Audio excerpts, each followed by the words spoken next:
우리 새벽 성도 여러분들 요즘 어떠십니까? 마음은 평안하십니까? 살림살이는 괜찮으십니까? 코로나 시대에 어떻게 살아가고 계십니까? 하루 이틀도 아니고 벌써 1년 반 가까이 코로나 시대를 보내고 있습니다. 소망과 기쁨이 충만하신지도 궁금합니다. 아니면 사는 게 아니다 싶은 상황이십니까? 가만히 우리 사는 시대를 보잖아요. 그럼 오늘 우리가 읽은 시편의 시대와 차이가 없습니다. 대단히 비슷합니다. 마침 요즘 우리 시대를 미리 예언해서 보여주는 것 같습니다. 1절 말씀 보니까요. 여호와여 어찌하여 멀리 서시며 어찌하여 환난 때에 숨으시나이까 그랬습니다. 그렇죠. 전 세계적인 코로나 팬데믹, 이 전염병의 재앙을 우리가 맞이했는데 이 환난 때에 하나님이 숨으셨나?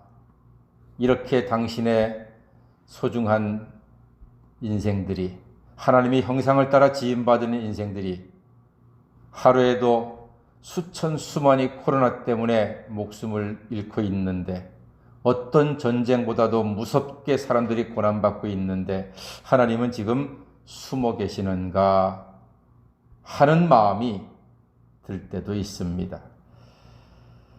또한 2절 말씀 보니까요. 다 같이 한번 읽어보겠습니다. 2절입니다. 시작. 악한 자가 교만하여 가련한 자를 심히 압박하오니 그들이 자기가 베푼 꾀에 빠지게 하소서. 그렇습니다. 악한 자가 교만해서요. 가련한 자를 압박한답니다. 우리 하는 이야기로 있는 놈이 더한다 이런 말을 합니다. 그렇습니다. 얼마 전에 대전 모 처에서 외제차, 그 비싼 동그라미가 여러 개 그려져 있는 그 비싼 차를 폐지를 줍는 장애 노인이 리어카를 끌고 가다가 아마 좀 살짝 그었나 봐요. 흠이 살짝 났겠지요. 아마 100만 원 정도 견적이 나왔는데 그 비싼 차 100만 원 견적이면은요, 그저 눈에 보일까 말까 한 그 정도 흠입니다. 그런데 법원에서는 이 노인이 불쌍하다고 30만 원 벌금만 내렸는데 30만 원이 우리에게도 작은 돈이 아닌데 하루에 10,000원 벌기 힘든 폐지 줍는 노인께서 무슨 수로 30만 원을 마련합니까? 꼼짝없이 감옥 가게 생겼죠. 다들 그렇게 이야기합니다. 야, 그 사람 그 비싼 외제차 탈 자격 없다.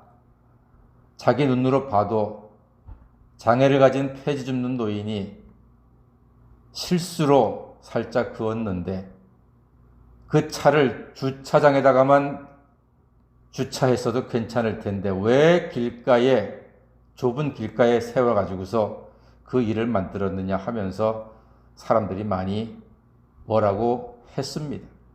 그런데 다행히도 아마 어떤 국회의원이 그 사정을 알고 대신 벌금을 내줬다고 합니다. 있는 사람이 더합니다.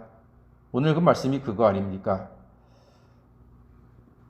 악한 자가 교만하여 가련한 자를 압박한다. 물론 아우디 타고 벌금 내게 하는 것이 뭐 악한 사람은 아닙니다.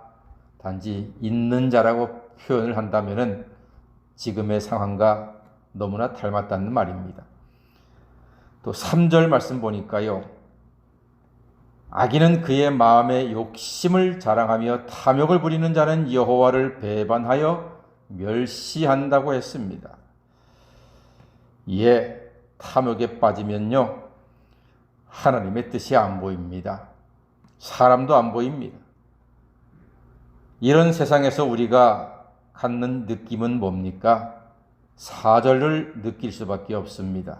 사절 한번 읽어볼까요? 시작. 악인은 그의 교만한 얼굴로 말하기를 여호와께서 이를 감찰하지 아니하신다 하며 그의 모든 사상에 하나님이 없다 하나이다. 그래요. 하나님이 없다고 합니다. 이 사람들은 욕심과 탐욕에 가득해서 하나님이 안 보이는 겁니다. 세상 많은 사람들이 하나님이 없는 것처럼 살아갑니다. 예수를 믿어도 비슷합니다. 그래서 7절 말씀해 보니까요. 입에는 저주와 거짓과 포악과 잔해와 죄악이 있다고 했습니다. 이런 사람들의 마음에는 하나님이 안 보입니다. 죄를 지어도 큰 벌이 없으니까 11절처럼 하나님이 모른다, 하나님이 안 보신다 이렇게 생각한다는 겁니다. 이것이 우리의 현실입니다. 다윗 시대 이 얘기만은 아닙니다. 그런데 그렇기 때문에 오히려 소망이 있습니다. 뭔 말이냐 갑자기. 이런 세상 중에서 다윗이 승리하고 형통했다면 우리도 다윗처럼 할 때 승리할 수 있다는 말입니다. 아, 그러네요. 그럼 다윗이 어떻게 했습니까? 다윗이 어떻게 했길래 승리하고 형통했습니까? 12절을 했거든요. 다 같이 보겠습니다. 시작. 여호와여 일어나옵소서, 하나님이여 손을 드옵소서, 가난한 자들을 잊지 마옵소서. 아멘. 악인을 직접 벌하지 않았습니다. 악한 자에게 복수하지 않았습니다. 다윗이 스스로 그들을 치지 않았습니다. 뭐 하는 겁니까? 여호와여 일어나소서. 지금 다윗은 뭐 하고 있는 겁니까? 기도하고 있는 것입니다. 하나님께 구하고 있습니다. 하나님께서 손을 드시도록, 하나님께서 손을 드시면 의로운 일을 하시니까 하나님께 맡기는 겁니다. 이것이 의인의 삶입니다.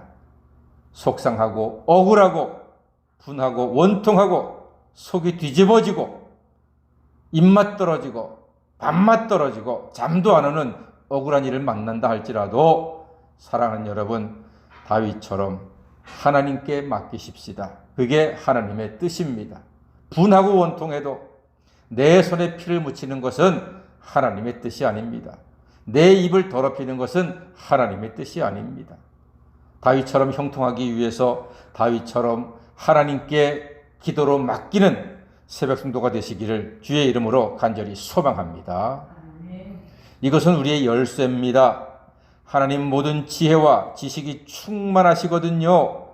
그러므로 하나님께서 일어나 친히 담당하시도록 기도하셔야 합니다. 이것이 다윗의 형통한 방법입니다. 하나님은 다 아십니다. 14절에 보니까 주는 보셨다 했습니다.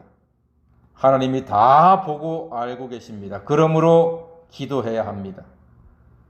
17절 말씀 보니까요. 여호와여 주는 겸손한 자의 소원을 들으셨사오니 그들의 마음을 준비하시며 귀를 기울여 들으셨다고 했습니다. 참 중요한 표현입니다. 겸손한 자의 소원을 들으시고 귀를 기울이신다고 했습니다. 여러분, 기도는요 이미 겸손의 표현입니다.